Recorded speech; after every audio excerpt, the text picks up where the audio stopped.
ভাওয়াইয়া গান, আলকাপ পালা, নটুয়া নৃত্য, মানব পুতুল নাটক, ঝুমুর গান, এরকম আরও কত কিছু শোনা যেত এবং দেখা যেত। কিন্তু আজকের দিনে দাঁড়িয়ে সেসব ধূসর অতীত। যুগের পালা বদলে ও অত্যাধুনিক মানব সভ্যতায় হারিয়েছে তার ঐতিহ্য।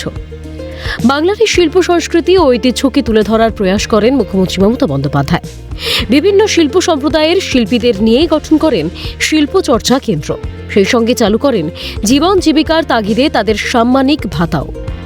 6 ডিসেম্বর শনিবার বিকেল 5টা নাগাদ কলকাতার বুকে ছিট কালিকাপুর নিতাইনগরে আনুষ্ঠানিক উদ্বোধন হয় 31তম লোকসংস্কৃতি চর্চা কেন্দ্রের প্রতিষ্ঠা বার্ষিক উৎসব।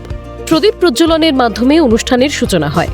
উপস্থিত ছিলেন তথ্য ও সংস্কৃতি দফতরের মন্ত্রী ইন্দ্রনীল সেন, তথ্য ও সংস্কৃতি বিভাগের অধিকর্তা কৌস্তব তরফদার, তথ্য ও সংস্কৃতি বিভাগের যুগ্ম সহ অধিকর্তা প্রদীপ কুমার সরকার সহ তথ্য ও সংস্কৃতি দফতরের বিভিন্ন আধিকারিকেরা। এখানে আমাদের এই লোক সংস্কৃতি আদিবাসী সংস্কৃতি কেন্দ্র আজকে 31 বছরে পড়লো। 31 বছরের তরুণ। তা আমরা সারা রাজ্য থেকে দুদিন এই দিনটাকে স্মরণ করে দিনটাকে মনে রেখে দুদিন ধরে অনুষ্ঠান করি। আপনারা দেখবেন সারা রাজ্য থেকে বিভিন্ন দল, আপনার উত্তরবঙ্গে ভাওয়াইয়া, মালদার মানব পুতুল, পুরুলিয়ার নাটুয়া নৃত্য, বাউল গান এখানে অনুষ্ঠিত হবে। এখানকার মানুষজনেরা আসবেন এবং শিল্পীরা পারস্পরিক তারাও নিজেদের মধ্যে কথা বলবেন, একটা মেলবন্ধন হবে। জানা গেছে এই অনুষ্ঠানটি চলবে 7 ডিসেম্বর পর্যন্ত।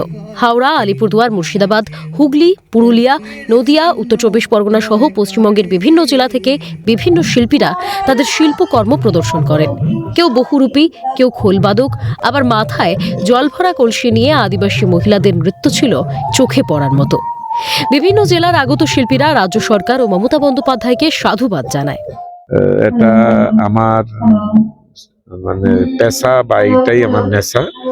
আমি আর অন্য কিছুই করিনি এবং আমি বিভিন্ন মঙ্গল কাব্যের উপরে লেখালেখি করি এবং মঙ্গল কাব্যের উপরে গান বাজনা করি। মনসা মঙ্গল, শীতল মঙ্গল, চণ্ডী মঙ্গল, শিব মঙ্গল। আর এই কালিকা পুরাণ চণ্ডী থেকে আমি এই জিনিসটা সাজিয়েছিলাম। তখন দেখতাম কিন্তু এইটার উদ্দেশ্যটা কি, কেন এটা, তো আমি কেউ বলতে পারেনি, বলে আমরা এই কালিকা পাতারি নাচটা করি, ভালো লাগে এই করি। আমরা ঢাকি শিল্পী।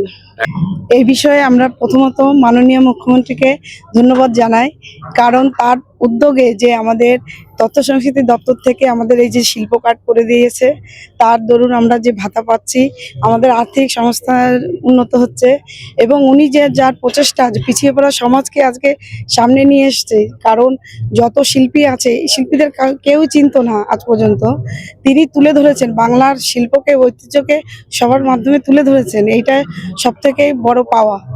শীতের সন্ধ্যায় ধামসা মাদলের শ্রুতিমধুর আওয়াজ যেন সেই বহু বছরের স্মৃতিকেই মনে করিয়ে দেয়। ক্যামেরায় নিখিল দেবনাথের সঙ্গে সুব্রত বন্দ্যোপাধ্যায়ের রিপোর্ট, ক্যালকাটা নিউজ।